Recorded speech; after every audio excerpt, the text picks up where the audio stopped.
8 de la mañana en punto, como siempre. A esta hora comenzamos la revisión de la agenda económica AM en CNN Chile. Y como primer tópico que queremos desarrollar es Convención Constitucional.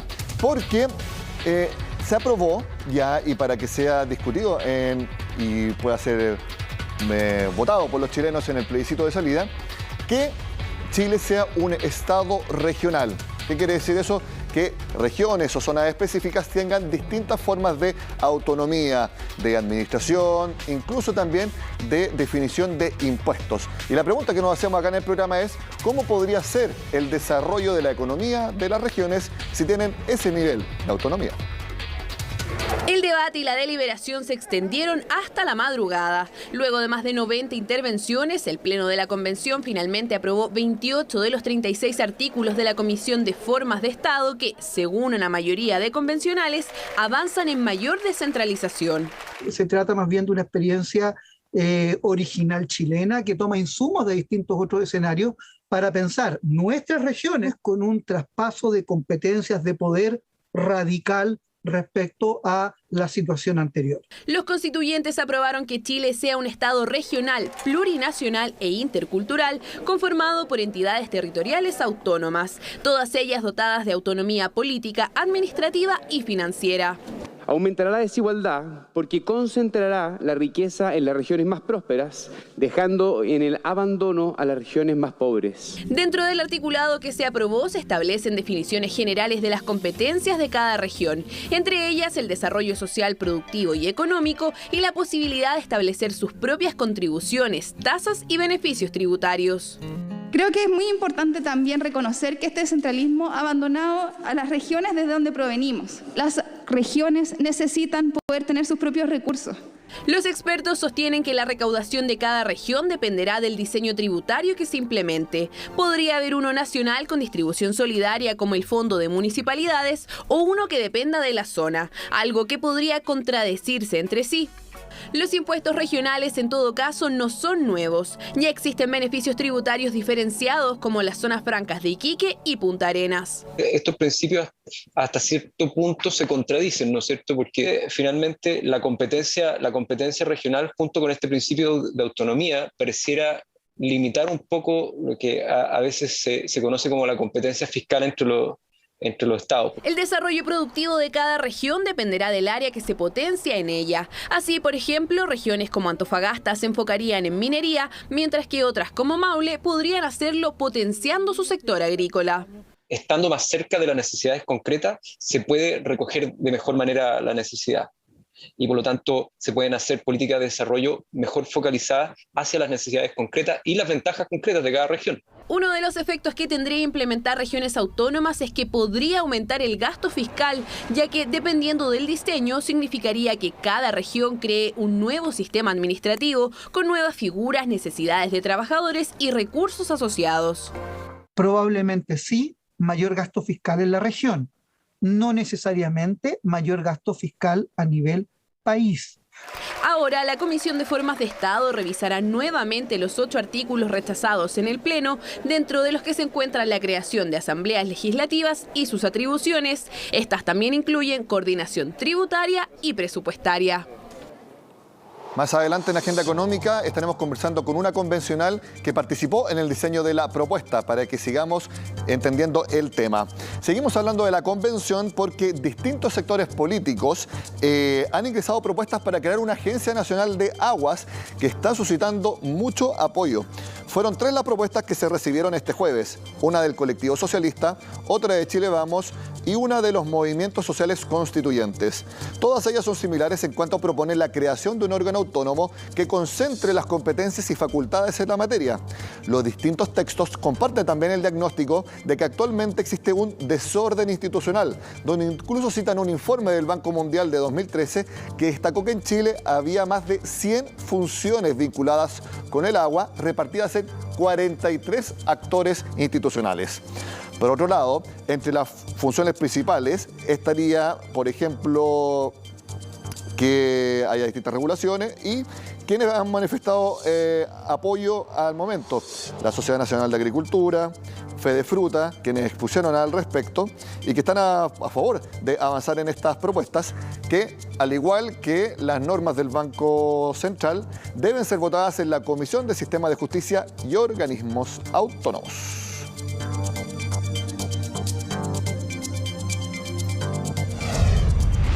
Cambiamos de tema por algo que estuvimos viendo el jueves en Agenda Económica, que es que se mantienen muy altos los precios de los fletes marítimos y eso obviamente eleva las presiones inflacionarias del mundo y por supuesto acá en nuestro país. Precisamente quisimos preguntarle a actores nacionales, tanto que importan como que exportan, cómo se están enfrentando a estos altos precios del transporte marítimo.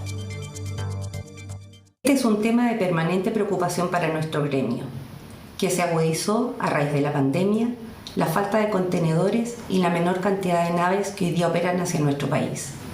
El alza en los fletes del transporte, que hoy día llega a casi un 1000%, es traspasada a todos nosotros como consumidores. Y adicionalmente a esto, lo que más nos preocupa es la baja negociación que hoy día tienen las pymes ante las grandes empresas, lo que podría conllevar a que se pierdan muchos puestos de trabajo. Lamentablemente, vemos poco aliento de que esto mejore en el corto plazo, pues las navieras que hoy día operan en nuestro país están privilegiando operar a aquellos países donde se pagan fletes aún mayores que en Chile. Es evidente que han habido alzas bastante voluminosas desde el punto de vista de que han estado afectando nuestra actividad. Uno de los aspectos básicos en este sentido ha sido el alza de los fletes marítimos, en que tenemos alza sobre el 100% en la mayoría de los destinos y eso evidentemente nos trae consecuencias bastante serias desde el punto de vista de la capacidad y la posibilidad de seguir operando si esta situación se mantiene en de esta manera. Sencillamente hay muchas actividades frutícolas que no se van a, y en el país en general, que no se van a poder realizar. Cambiamos de tema porque autoridades realizaron la primera fiscalización tras la entrada en vigencia de la Ley de Plásticos de un solo uso el domingo pasado, es decir, que no haya más plásticos de un solo uso. El Ministerio del Medio Ambiente junto a la Municipalidad de Providencia participaron de la inspección este jueves en un reconocido restaurante de la comuna. Así, se dio el vamos a las fiscalizaciones de la normativa que prohíbe el uso de bombillas, revolvedores, palillos y cubiertos de plástico, además de productos de Plumavit de un solo uso, como puede ser, por ejemplo, los almuerzos que se reparten en muchas zonas del país. Recordemos que esta es la primera etapa de la aplicación de la ley para disminuir las más de 23.000 toneladas de residuos plásticos. La segunda parte comienza en agosto de 2023 y la siguiente en 2024. Las respectivas autoridades expresaron la importancia de la ley para, obviamente, cuidar al medio ambiente. El esfuerzo de todos juntos va a implicar que nos vamos a hacer cargo de más de 23.000 toneladas anuales de plásticos de un solo uso, que son aquellos plásticos que no podemos reciclar. Contempla expresamente la posibilidad de que todas las personas, todas las chilenas, todos los chilenos podamos ser fiscalizadores activos de la ley de plásticos de un solo uso. Sabemos que no todas las municipalidades tienen las posibilidades de hacerlo y por eso generamos que la multa eventual que se genere por incumplimiento a esta ley es de beneficio municipal. Las multas van de 1 a 5 UTM y con mayores multas en el caso de algunos productos en supermercados. Vamos a ser muy estrictos, pero también invitamos, por supuesto, a todos nuestros locatarios y a nuestros vecinos a mantener este compromiso que al final es un compromiso con el medio ambiente, así que es de todos. La entrada en vigencia de la ordenanza tenía un proceso de 6 meses y esta se cumplía en octubre del 2019. Justo estuvimos con un tema de estallido social, posterior pandemia y nuestros locatarios obviamente se han visto bastante afectados con este tema, por lo tanto no tenemos grandes números respecto a la fiscalización, pero sí mucha labor educativa. Cambiamos de tema por la última medida que se tomó al otro lado de la cordillera. Argentina estaría evaluando la creación de una empresa nacional de alimentos para tratar de contener la inflación. Bueno, la iniciativa fue expuesta por el director nacional de políticas integradoras del Ministerio de Desarrollo Social, quien es Rafael Kleiser, quien, según el diario trasandino Clarín, aseguró que esto permitiría que el Estado recupere la potestad de la planificación. Según el mismo medio, Kleiser explicó que esta empresa estaría asociada con los productores y participaría en lo siguiente: planificación, regulación, control, producción, análisis de costos y comercialización de los alimentos. Es decir, todo lo haría la empresa estatal. Recordemos que Argentina arrastra una crisis inflacionaria hace varios años. El IPC de enero fue 3,9% mensual, pero el acumulado en un año 50,7%. Esta es entonces la última medida que plantea el gobierno de Alberto Fernández, que ya ha aplicado varias medidas de control o fijación de precios y ninguna ha resultado en bajar la inflación. Hacemos la pausa en la agenda económica y al regreso estará con nosotros una de las convencionales que ha diseñado la propuesta que ya fue aprobada de que Chile sea un Estado regional. ¿De qué se trata y sobre todo cómo puede ser el desarrollo económico de las zonas que sean autónomas?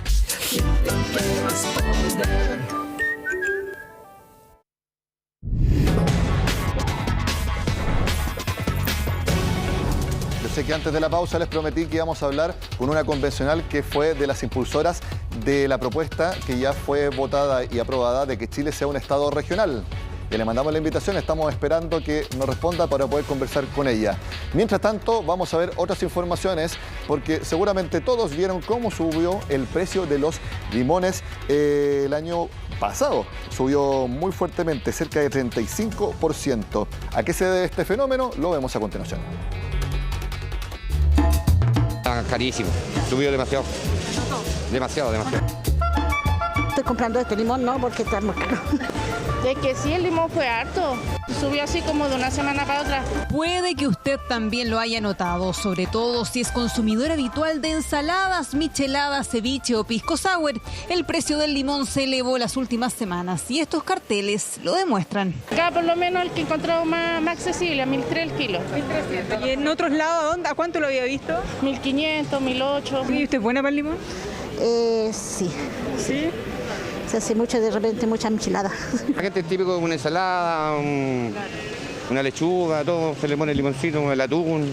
Tiene que subir un 40%. Según el INE, en enero el precio del limón tuvo un alza de 35%, lejos eso sí del 54% observado en el mismo periodo del año pasado. Es prácticamente hablar de sandías en julio, o sea, estamos hablando de un producto que yo sé que es altamente consumido, que la gente lo prefiere mucho y que se consume mucho en verano, pero que lastimosamente en verano no hay tanta cantidad, no hay oferta porque es un producto estacionario. Y al parecer podría seguir subiendo, dicen los locatarios. Yo lo estoy comprando a 1.200.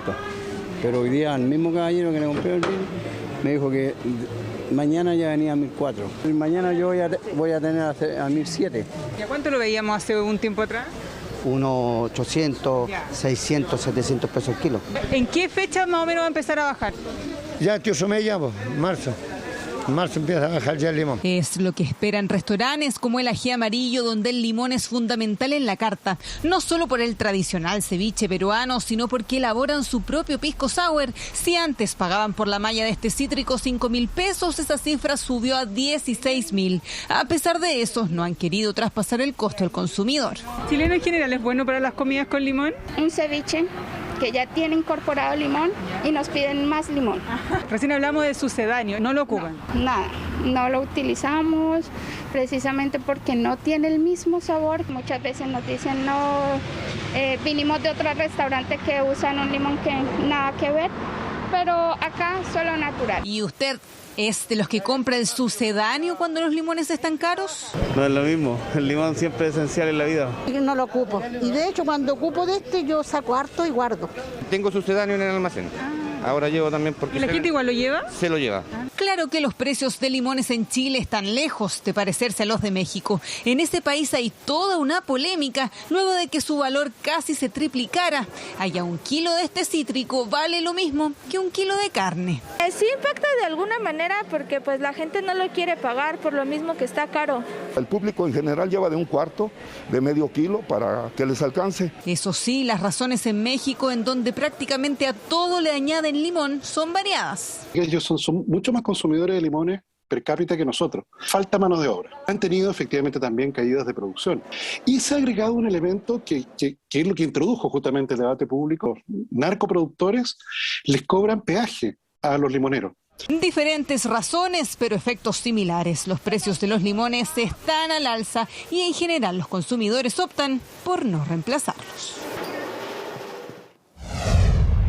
Bueno, un artículo que subió mucho su venta durante 2021 fueron las motos. Por supuesto, el alza del delivery en todos los rubros hizo que explotara su comercialización, no solamente de 2021, sino que ya desde 2020. Es el medio de transporte de moda, podríamos decir, y las exigencias para quienes importan motos subieron. ¿Qué fue lo que cambió? Se lo contamos.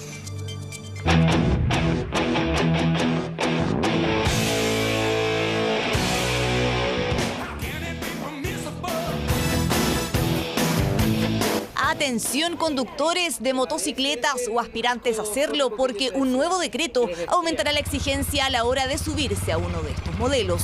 La venta de motocicletas nuevas creció un 95% en enero, pero la ley se vuelve más rigurosa con este mercado. Una normativa publicada el 10 de febrero actualiza los elementos de seguridad exigibles a las motos nuevas, como la incorporación del sistema de frenos ABS.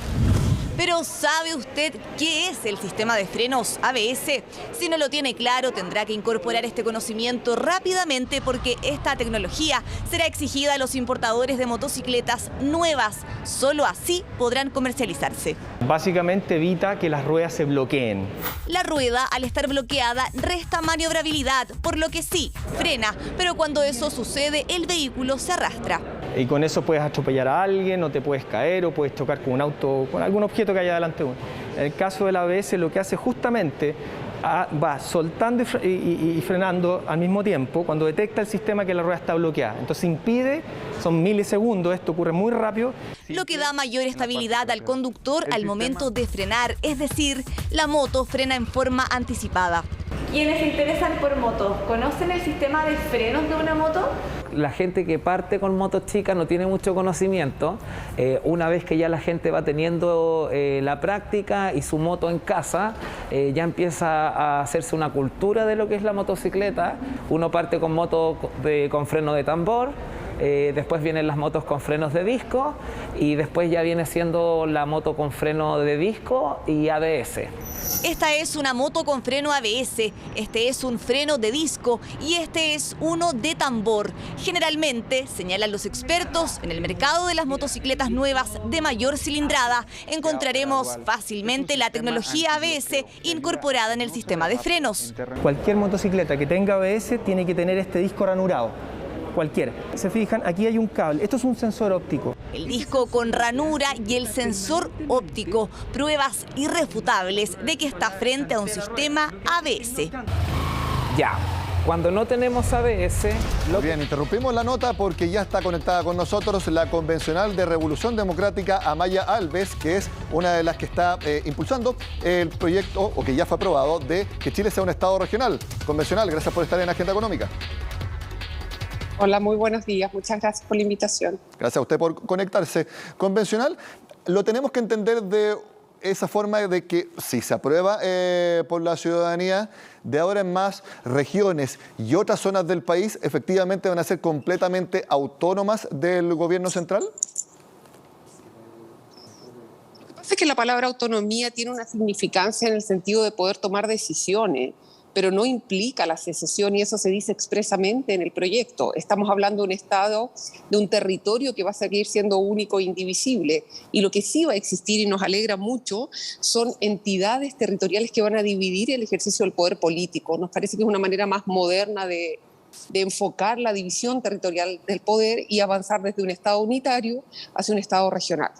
Una comparación para hacernos la idea puede ser los federalismos que hay en distintas partes del mundo. Sabemos que Estados Unidos, Argentina, Brasil, Alemania también, México son estados federales.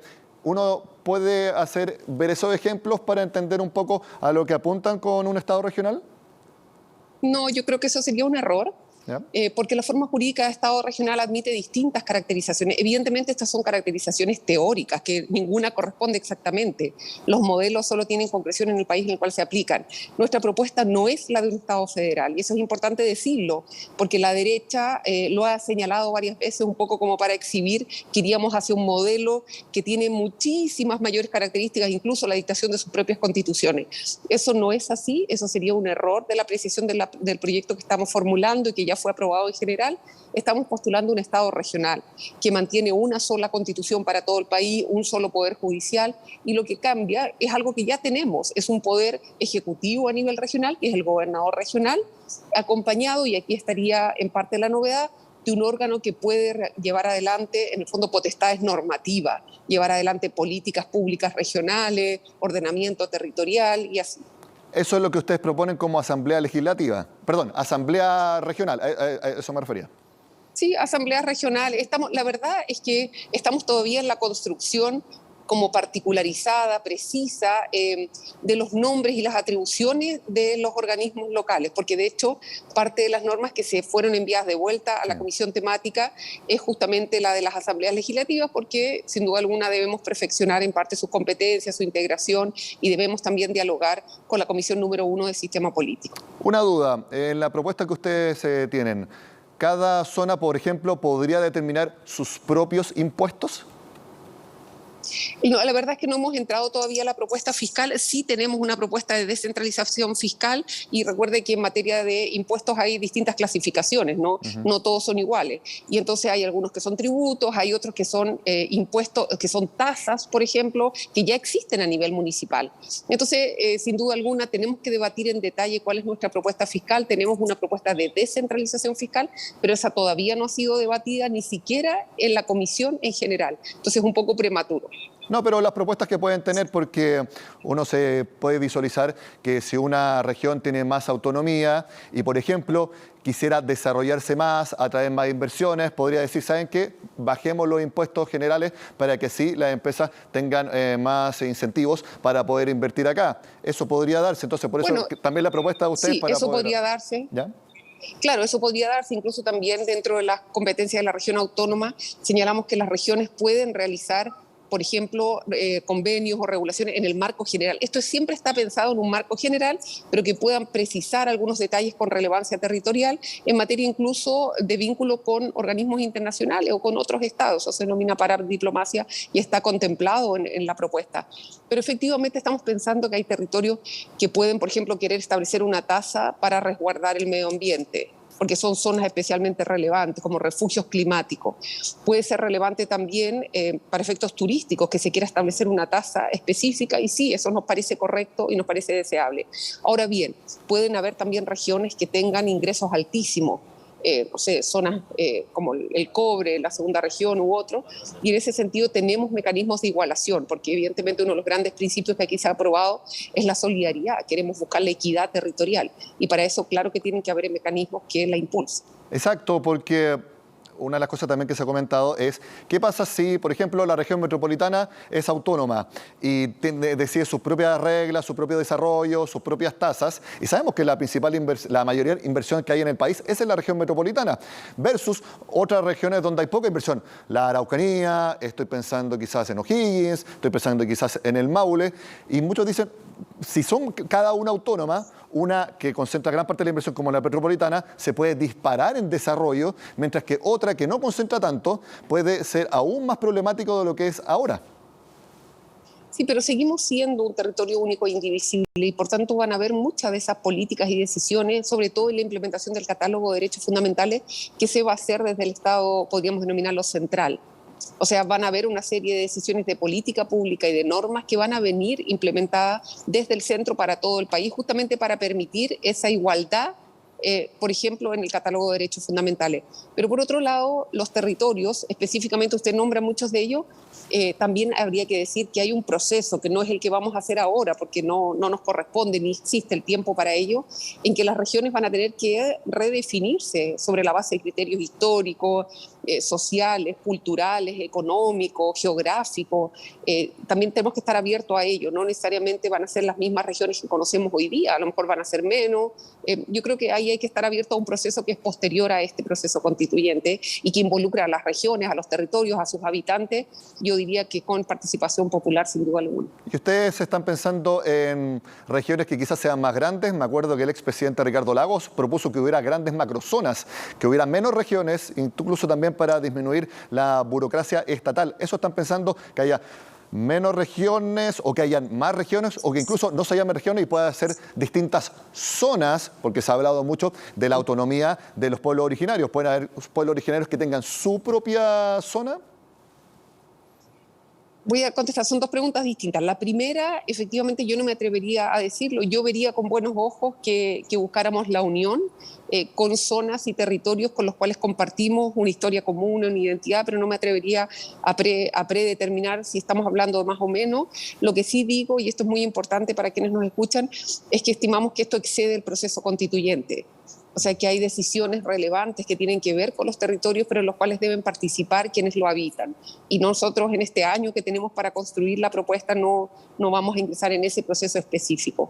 Y lo segundo, respecto a los pueblos originarios, que evidentemente es uno de los elementos centrales, su incorporación al proceso constituyente, desde la propia comisión vamos a analizar esta semana, en el segundo informe, lo que se denomina las autonomías territoriales indígenas, que no son en el fondo que son parte de la región autónoma, pero que no son regiones autónomas distintas, sino que forman parte de ella porque son en el fondo espacios territoriales que tampoco hemos debatido en detalle, y por eso en el fondo no podríamos señalar todo específicamente porque va a formar parte del debate en general y en particular, pero son zonas, espacios territoriales que pretenden reconocer justamente la ocupación ancestral del mismo, la cosmovisión de los pueblos que lo habitan, etcétera. Pero ojo, que no son zonas que excluyan a otras personas no indígenas.